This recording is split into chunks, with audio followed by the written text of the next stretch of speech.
back to the 23rd chapter in the Life Divine, the double soul in man.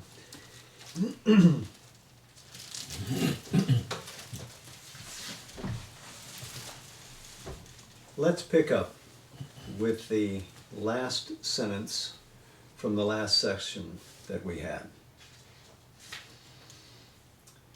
If the secret psychic person can come forward into the front and, replacing the desire soul, govern overtly and entirely, and not only partially and from behind the veil, this outer nature of mind, life, and body, then these can be cast into soul images of what is true, right, and beautiful. And in the end, the whole nature can be turned towards the real aim of life, the supreme victory, the ascent into spiritual existence.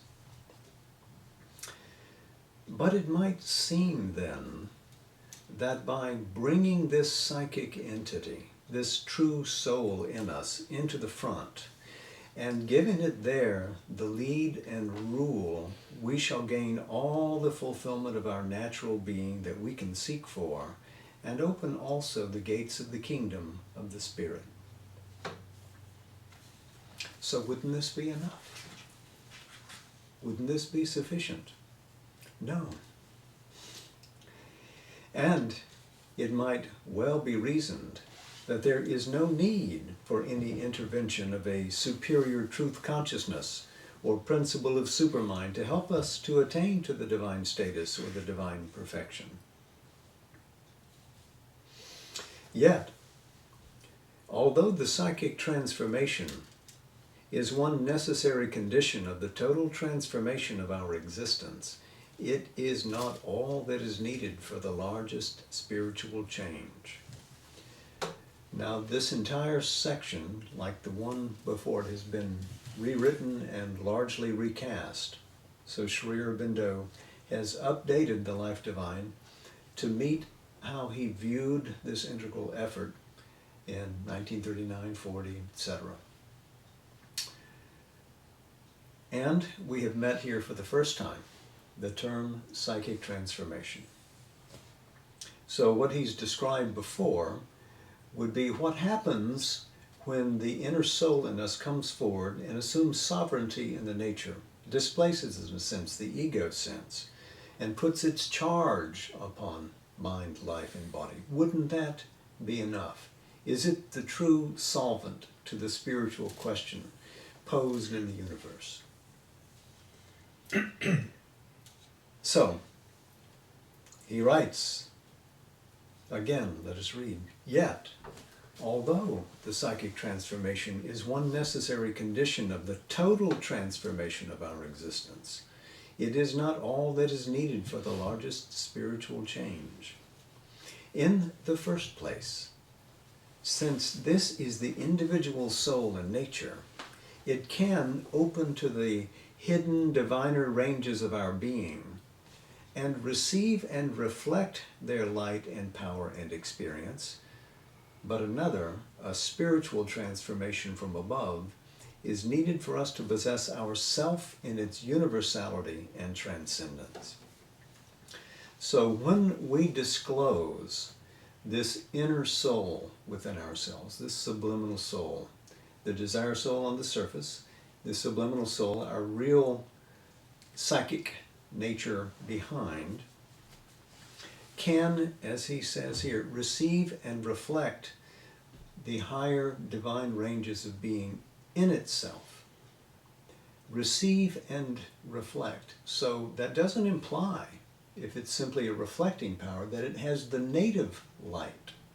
It is reflecting those values into the nature that it attempts to govern. But another, a spiritual transformation from above, is needed for us to possess ourself in its universality and transcendence. So finding our psyche is finding the key to our soul posited individually in us here. And while it links in commerce to the wider self posed as the universe, it is not that in direct expression. For that, it needs to lean upwards into the universal self, and beyond that, into the transcendent self. Transcendence, establishing itself, is universal and individual. Must be met for us to have the absolute answer to the cosmic riddle. So now we've had two terms meet us: psychic transformation and spiritual transformation. So he hasn't defined what the spiritual transformation is, but it is apparently the universality reflected in nature as the soul's individuality is reflected in nature. The vastness, the transcendence, must find its way into natural expression, just as the soul's psychic influence must find its way into natural expression. So there are two great terms that we've met so far of what we have to complete before we can have the ultimate resolution to the universal question: psychic and the spiritual transformation. By itself, he writes, the psychic being at a certain stage might be content to create a formation of truth, good, and beauty, and make that its station. At a farther stage, it might become passively subject to the world self, a mirror of the universal existence, consciousness, power, delight, but not their full participant or possessor. Although more nearly and thrillingly united to the cosmic consciousness in knowledge, emotion, and even appreciation through the senses, it might become purely recipient and passive, remote from mastery and action in the world.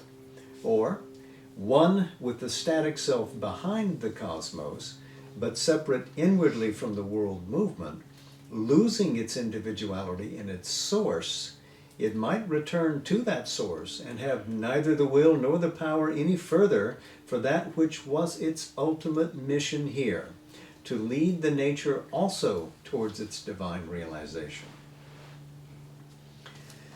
For the psychic being came into nature from the self, the divine, and it can turn back from nature to the silent divine through the silence of the self and a supreme spiritual immobility. Again, an eternal portion of the divine, this part is, by the law of the infinite, inseparable from its divine whole.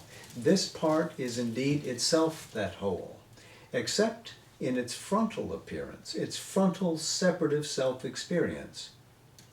It may awaken to that reality and plunge into it to the apparent extinction, or at least the merging of the individual existence. A small nucleus here in the mass of our ignorant nature, so that it is described in the Upanishad as no bigger than a man's thumb. It can, by the spiritual influx, enlarge itself and embrace the whole world with the heart and mind in an intimate communion or oneness. Or it may become aware of its eternal companion and elect to live forever in his presence, in an imperishable union and oneness as the eternal lover with the eternal beloved, which of all spiritual experiences is the most intense in beauty and rapture. All these are great and splendid achievements of our spiritual self-finding, but they are not necessarily the last end and entire consummation. More is possible. So he's here spoken about a number of deep, profound experiences. One is when the soul comes forward, moves into the nature, and establishes the formation in the front, in the mind, the life, and the body, making a facade of truth, good, and beauty. And the soul may rest there and say, this is far enough. This will be my station. And it's a good life. It's a beatific life. It may move on beyond that and move into communion with the world self and become passive to the movement of those cosmic forces as they want to articulate themselves through him or her. And in that case, the soul, in a sense, surrenders sovereignty. The world self, the cosmic soul, becomes master, and the personal soul becomes Anisha, not the Lord anymore, except by identity. And in this way, it could be recipient to the world forces and passive to them, but no longer master. And as Sri Aurobindo says, still farther, we could merge into the spiritual reality and lose our force in the world. That would be a third poise possible. But in all of these, if our ultimate mission is to lead nature to a divine realization, all of these stations are incomplete, even if they bring us into awareness of the cosmic consciousness, even if the soul has been disclosed and sits at the front of the nature. None of this is enough. Even if we were to merge into the silence of the self, arc upwards, become one with the Atman, again, we have left something incomplete in what we were charged to do in our first going hence from that. We could, of course, embrace the whole of the cosmos. We could fulfill ourselves in the communion with the Supreme Lover, with the Divine. And here Sri Aurobindo acknowledges the power behind the experience which is natural to the bhakta, where there is the full rapture of being enarmed with the Supreme, soul with greater soul. And all of these, in a sense, define what we have done so far in the evolution of spiritual consciousness in human life, in cosmic life. Sri Aurobindo continues, "For these are achievements of the spiritual mind in man. They are movements of that mind passing beyond itself, but on its own plane, into the splendors of the spirit. Mind, even at its highest stages, far beyond our present mentality, acts yet in its nature by division. It takes the aspects of the eternal and treats each aspect as if it were the whole truth of the eternal being, and can find in each its own perfect fulfillment." So Sri Aurobindo recalls here the character of mind as a cosmic principle, as it emerges out of the supramental. It is to give full force to the diversity. Each perspective stands as its own. Each looks for its own fulfillment. Continuing, even it erects them into opposites and creates a whole range of these opposites: the silence of the divine and the divine dynamis, the immobile Brahman, aloof from existence, without qualities, and the active Brahman, with qualities, Lord of existence, being and becoming, the divine person and an impersonal pure existence. It can then cut itself away from the one and plunge itself into the other as the sole abiding truth of existence. So once this opposition has been erected, even if erroneously, it is possible for the spirit from that poise to choose to vacate the world.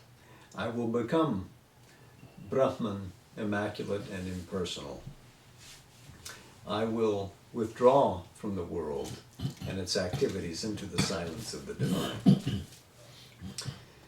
So we might find one truth and lose another.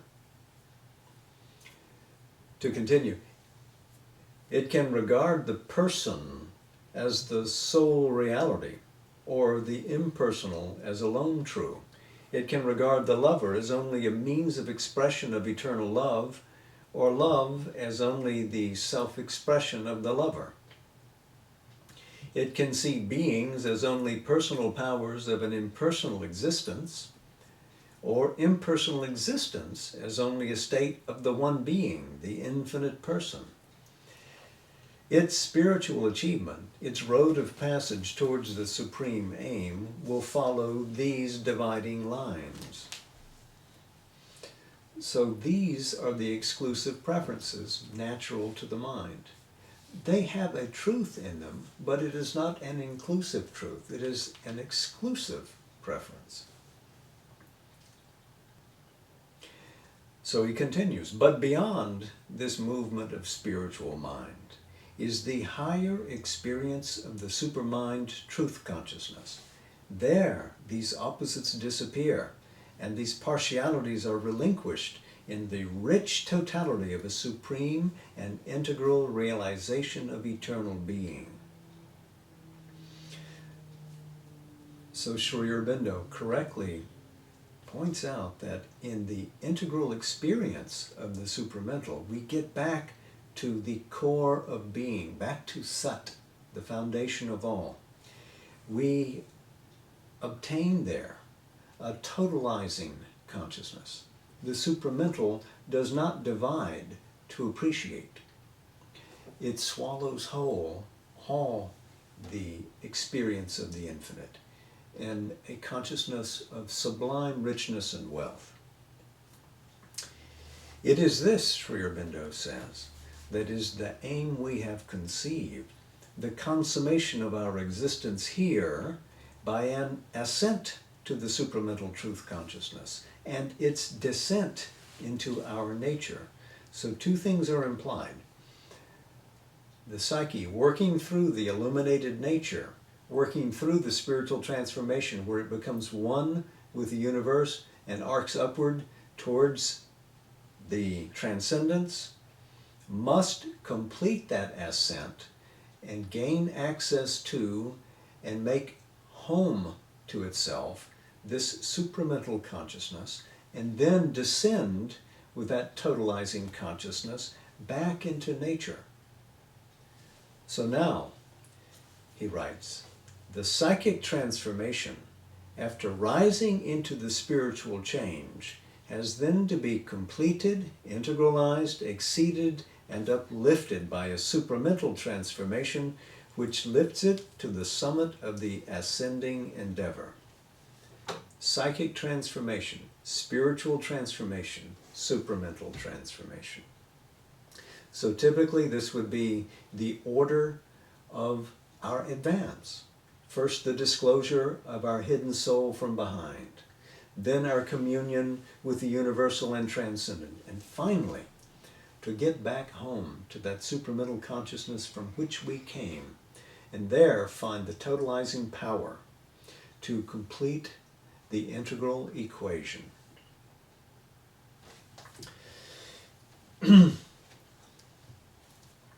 Even as between the other divided and opposed terms of manifested being, so also a supramental consciousness energy could alone establish a perfect harmony between these two terms, apparently opposite only because of the ignorance of spirit status and world dynamism in our embodied existence. So this would be the nature of a supramental transformation. The fullness of the spiritual status, the absoluteness of the world dynamism, fused. This, again, is the first mention of supramental transformation in the terminology of the life divine. And here, speaking again of the supramental consciousness energy, he brings us back to the very nature of Sat Chit Ananda, that it is consciousness energy. It is Chit Tapas, or Chit Shakti. So our awakened vision, our recognition of spiritual reality, is not by itself complete, because in Chit Shakti, vision has the power to fashion a harmony and make spirit plus world real to our daily experience. So it is the supramental that brings Satchidananda into the here and now of our life existence in the cosmos. Without that key turn in the evolutionary pitch of things, we cannot solve the cosmic question. In the ignorance, nature centers the order of her psychological movements not around the secret spiritual self, but around its substitute, the ego principle. So in a sense, we come back to the here and now. How are we dealing with the machinery of nature now? How do we point any achievement towards a sense of self? Well, we do it through this ego principle. A certain egocentrism is the basis on which we bind together our experiences and relations in the midst of the complex contacts, contradictions, dualities, incoherences of the world in which we live. This egocentrism is our rock of safety against the cosmic and the infinite, our defense. So the ego is our fallback position. It is through the ego that individuality posits itself in the enormity of the cosmos. We have to have it as a first face, a mask that we wear until we no longer need it. It is the way that we organize our experiences. It's the way that we routinize patterns of growth in a bewildering cosmos. So as Sri Aurobindo will luminously say elsewhere, ego is the helper, ego is the bar. We need the ego to get started in the cosmos. At some point, we are mature enough that it becomes a bar to us, and then we must step beyond it and live from our true self. To continue, but in our spiritual change, we have to forego this defense. Ego has to vanish. The person finds itself dissolved into a vast impersonality. And in this impersonality, there is at first no key to an ordered dynamism of action. So in a spiritual awakening often, this opening person sense that we have has to surrender, has to give itself up in surrender or in vanquishment to the impersonal. The drop is absorbed back into the ocean, the finite into the infinite. But there are consequences to that. Without the ego, we're no longer in that case living in the ego with the sense that this is our reality. The ego, in a sense, has become so small, then can one still even perceive it? But what is our principle of ordination in the world? A very usual result, Sri Aurobindo says, is that one is divided into two parts of being: the spiritual within, the natural without. In one, there is the divine realization seated in a perfect inner freedom. But the natural part goes on with the old action of nature, continues by a mechanical movement of past energies, her already transmitted impulse. In other words, the karma inherent in the engine continues to go forward, even though one no longer identifies with the engine. The person in the cab may say, no, I am Purusha, this is simply Prakriti moving forward. I only am this consciousness, I am not that nature. This is what I identify with, the sheer conscious stuff of existence, and not that moving machinery in front of me. He says, even if there is an entire dissolution of the limited person and the old egocentric order, the outer nature may become the field of an apparent incoherence, although all within is luminous with the self. So we have become absorbed inwardly, and we are conscious of this existence, and we feel the natural being to be outside ourself. This is the core of that Sankhyan insight. And this becomes the character of the spiritual person to us. Inside, we live in the reality of the spirit, and what care we for what happens to the body? What care we for what this vehicle does in its behavior, its complex interaction with the world? And so, often, we are perplexed when we see a spiritual person whom we know to have the power of this realization active within them, behaving in a way that would seem to us non-spiritual, because we do not see with the same eyes that they have. We do not share their experience. We continue to judge by outer terms what we would expect them to achieve with that breakthrough into a supernal consciousness. But it is not so. Having achieved that awareness does not give one automatically the power to change the nature. And one can reside inwardly in that spirit stuff and attend not to the nature, letting it just go on its merry way. So he continues, thus we become outwardly inert and inactive, moved by circumstances or forces, but not self-mobile, jadavat, even though the consciousness is enlightened within, or as a child, though within, is a plenary self-knowledge, balavat, or as one inconsequent in thought and impulse, though within is an utter calm and serenity, unmattavat.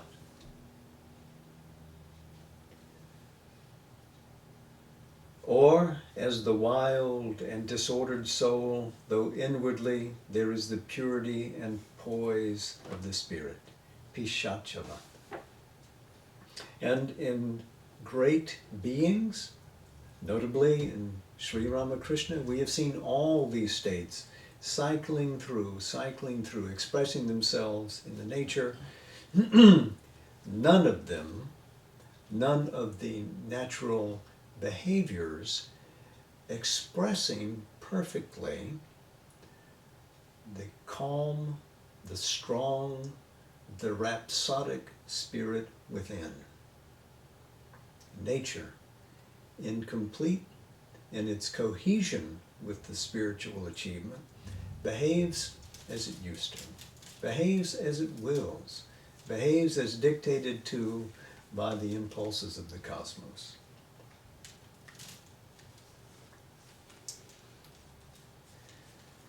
Or, if there is an ordered dynamism in the outward nature, it may be a continuation of superficial ego action witnessed but not accepted by the inner being, or a mental dynamism that cannot be perfectly expressive of the inner spiritual realization, for there is no equipollence between action of mind and status of spirit.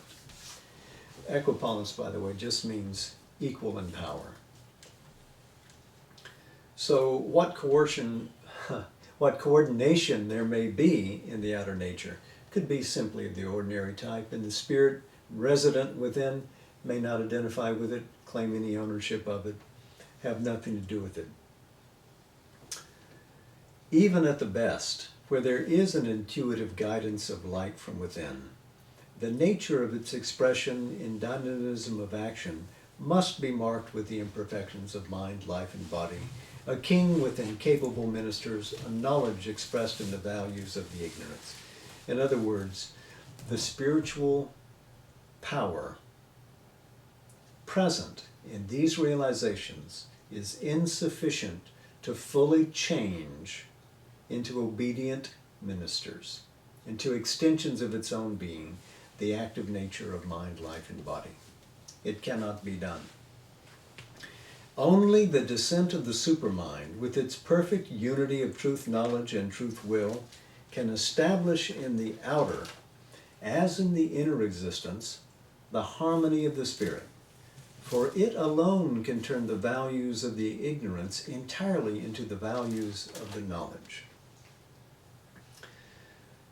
So no aspect of our natural life can fully reflect the sovereignty of the spirit until it has undergone this supramental change. So without the supramental, there is no fulfillment of the soul and nature, and the cosmic potential remains unrealized. We have to press on. We have more fully to evolve.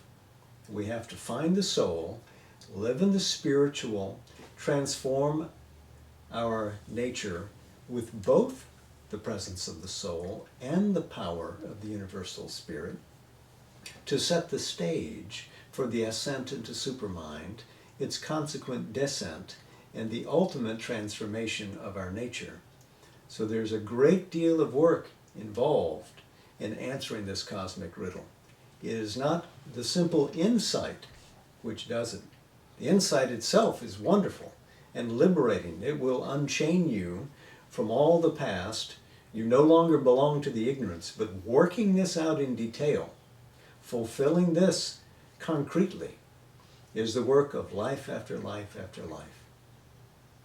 And even so, we haven't a moment to lose, even though it stretches seemingly endlessly into the future. In the fulfillment of our psychic being, as in the consummation of our parts of mind and life, it is the relating of it to its divine source, to its correspondent truth in the supreme reality, that is the indispensable movement. And here too, as there, it is by the power of the supermind that it can be done with an integral completeness, an intimacy that becomes an authentic identity. For it is the supermind which links the higher and the lower hemispheres of the one existence. In supermind is the integrating light, the consummating force, the wide entry into the supreme Ananda. The psychic being, uplifted by that light and force, can unite itself with the original delight of existence from which it came, overcoming the dualities of pain and pleasure, delivering from all fear and shrinking the mind, life, and body. It can recast the contacts of existence in the world into terms of the divine Ananda. And so he ends the chapter. So we must relate the psychic being back to the principle of Ananda, from which it has descended into this apparent night of existence, just as mind has descended from supermind, life has descended as a link from Chit Shakti, and the body represents the very principle of Sat, of sheer existence, as we shall see in the next chapter. So in all of this, it is contingent upon the soul to regain its source, to establish itself in the supreme reality. And engaging with its supramental identity, can it bridge this chasm?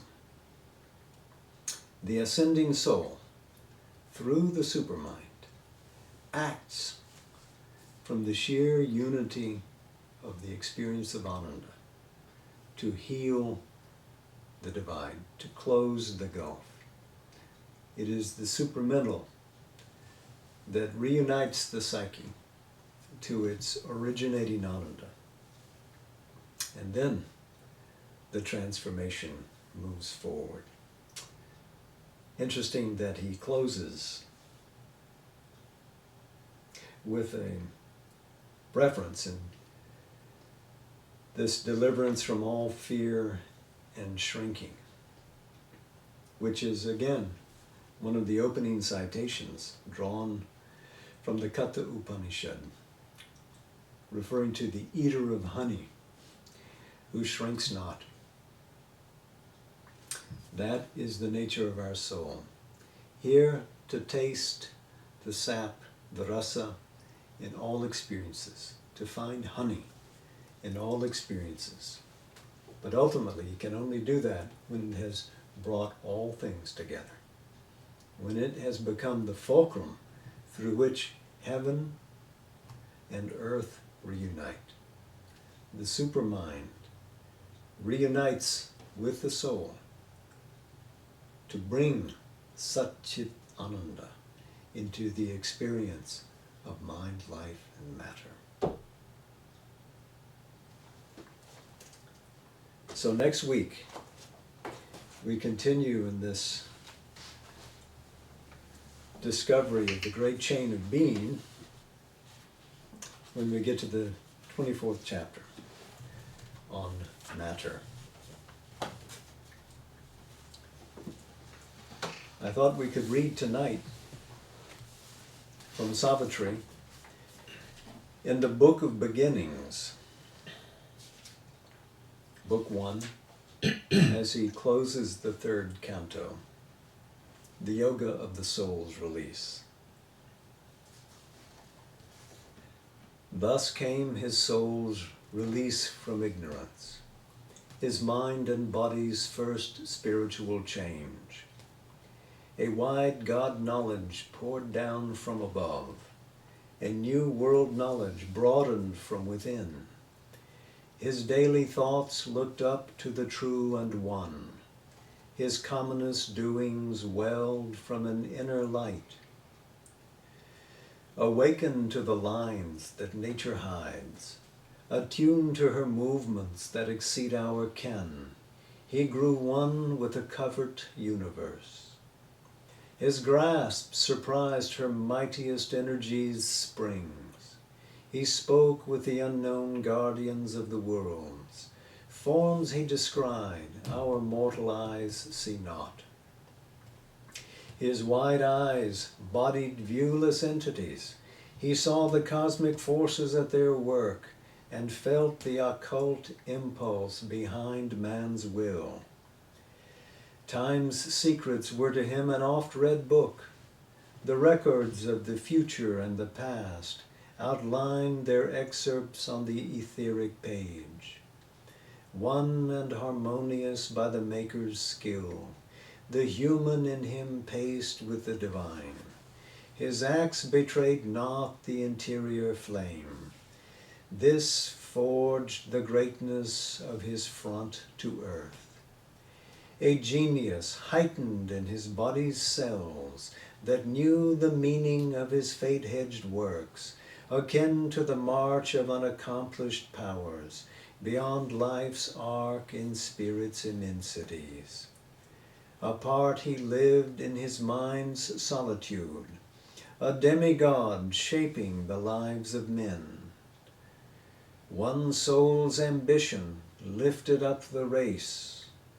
A power worked, but none knew whence it came. The universal strengths were linked with his, filling earth's smallness with their boundless breadths. He drew the energies that transmute an age. Immeasurable by the common look, he made great dreams a mold for coming things, and cast his deeds like bronze to front the years. His walk through time outstripped the human stride. Lonely his days, and splendid like the sun's. End of Canto 3. And this, obviously, a reference to Sri Aurobindo. In his month, August, as we move towards the 15th, his birthday. By the way, for our friends with us on Zoom. Some of you may be interested in participating in what we do on the morning here of the 15th, and we'll send an invitation to you in case you have such interest. You can join us for our program that day. So, Jai Ma, Namaste, and to our friends, good night.